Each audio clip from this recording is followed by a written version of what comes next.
So my question this morning is whether the Trump administration is endangering the nation by underplaying homegrown threats in favor of more politically convenient targets abroad. Joining me now from Montgomery, Alabama is Richard Cohen, president of the Southern Poverty Law Center.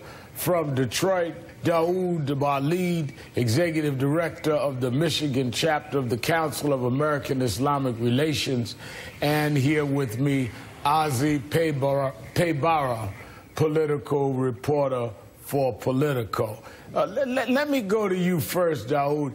The fact that we're seeing what we saw in Portland, the fact that we're seeing an increase in hate crimes, the fact that we're seeing people using their own video parts of their smartphones and camera phones that are recording these things on a daily basis that many of us are getting, and we are not hearing the emphasis from the administration or from Homeland Security under the Trump administration.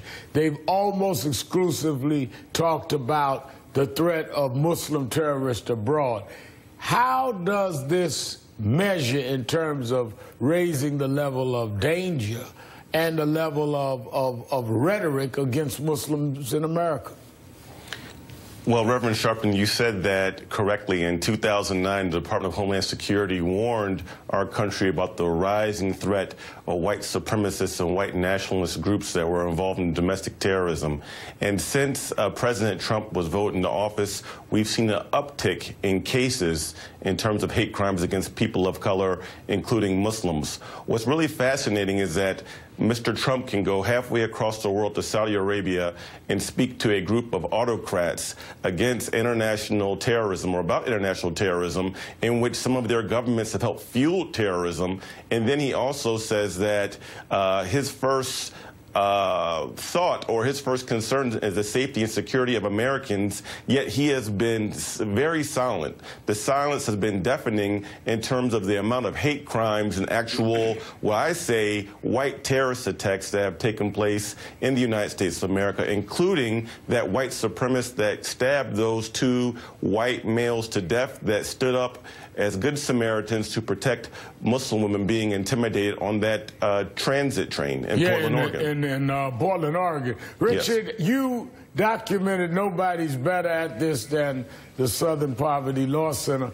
How real is the increase in hate crimes? How real is the level of concern for you and others of us in the broader civil rights community to this is a real growing problem that has been ignored by this administration for the most part? Well, we're quite concerned, Reverend Sharpton. You know, last year we saw a tripling in the number of these radical anti-Muslim groups. That followed on a year when the FBI documented about a 67% increase in the number of anti-Muslim hate crimes. And it's not just the Trump administration's response to this problem. Mr. Trump himself has not taken responsibility for how his actions, how his words have roiled the waters. Mr. Trump's xenophobic, vitriolic campaign, coupled with his attacks on political correctness, have told many people that the gloves are off and that they are allowed, basically, to act on their worst instincts. He needs to take responsibility for what he's done, and he needs to take action to basically put the genie back in the bottle. Ozzy, how much of this is Donald Trump? How much of this is him playing to the right wing? Because you cover New York. I've been very active in civil rights in New York the last decades. I can't remember in attacks in New York. I'm talking about Howard Beach in the 80s where I was involved in leadership. Going forward, where Trump was a New Yorker, lived in the borough, grew up in the borough with Howard Beach. I can think in the last 3 or 4 decades him speaking out on race attacks in New York, that's known as we see him now as president dealing broadly. The only attack I ever heard him speak on was when he was on the wrong side of the Central Park 5 case and said those 5 young men who ended up being innocent should be executed. But he never opened his mouth. Yusef Hawkins, none of them. No, he's very selective about when he speaks out against these crimes, and he's also very purposely when people say hate crimes committed by whites are on the rise, what Trump and a lot of other supporters seem to argue is that those are isolated incidents, not connected to the president or to his campaign or to the rhetoric that he and his campaign put forward. But when the attacker appears to be Muslim, as we saw what happened in Manchester, there is an instant cry of connecting that to a series of other events. So when it suits their purposes, they say, look at the pattern that's happening on the other side. When people say, look what's happening domestically at home with the rise in the alt-right and white hate crimes, they say, well, those are isolated incidents. And you sort of can't have it both ways. If you're going to go travel abroad and speak out against extremism, you have to recognize it when it's here at home. Listen to Maryland Congressman Anthony Brown. Pretending that the murder of Richard Collins in cold blood is an isolated incident will only make the situation worse. One would have to be purposefully obtuse to not see a direct line from the recent elections to the emboldening of these perpetrators across the country. So today, I'm calling on the administration that has repeatedly failed to denounce the hate crimes directed at Jews, members of the LGBT community, or immigrants, to denounce the hate-fueled killing of a black soldier, Second Lieutenant Richard Collins. Second Lieutenant, black ROTC, a soldier. Memorial Day weekend, this happened going in. No denouncing of this. The alleged perpetrator, a member of a Facebook alt-right group, Richard, I mean, how can you not hear from the administration about this? And where's the media? It's almost been a blackout, or as we would say in the movement circles, a whiteout of the atrocity of what happened to Collins here.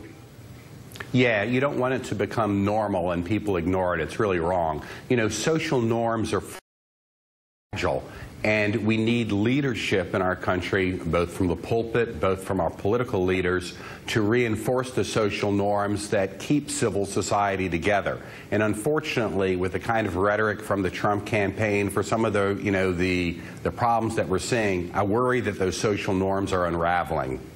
You know, Ozzy, part of it also is where's the media?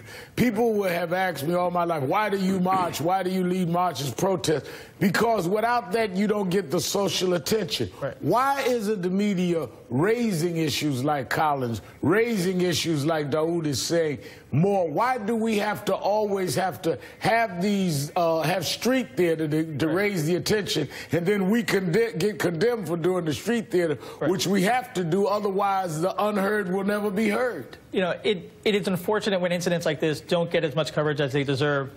I think one reason why it doesn't, particularly right now, is because there's so much news coming out of Washington about Donald Trump. Just look back on Friday when you had the Washington Post break a story about Jared Kushner, the president's son-in-law and top aide, wanting to create a quote-unquote back channel to the Russians, right, using a Russian facility. This comes not long after a series of other scandals. But we find a way to cover whether his wife holds his hand walking down a red carpet. I mean, what I'm saying, Dawud, is I think Rich is right about the normalization, but it's also the marginalizing of the lives of people of color and Muslims and others, that I think that those choices need to be challenged even in the media. Well, one thing is for sure is our country is not a post-racial country, and we have this disease of white supremacy in our society that plays itself out in more subtle ways. It seems to be that when there's white attackers, white folks get the benefit of the doubt, and then they're made or talked about as being anomalies, or they somehow are not sane. But then when a person of color does an attack, it gets blown up in the media. They're all 100% sane. And then at the time is used as a type of means of trying to concretize entire demographics. So at the end of the day, I believe that why the media has been so silent on this issue goes back to white privilege and how white folks just get the benefit of the doubt, and they get minimize the crimes or the terror that they're involved in, while when it's people of color, especially if it's a Muslim, then 1.6 billion people get concretized by a small group of radicals and extremists. I'm going to have to leave it there. Thank you, Richard Cohn, Dawud, Walid, and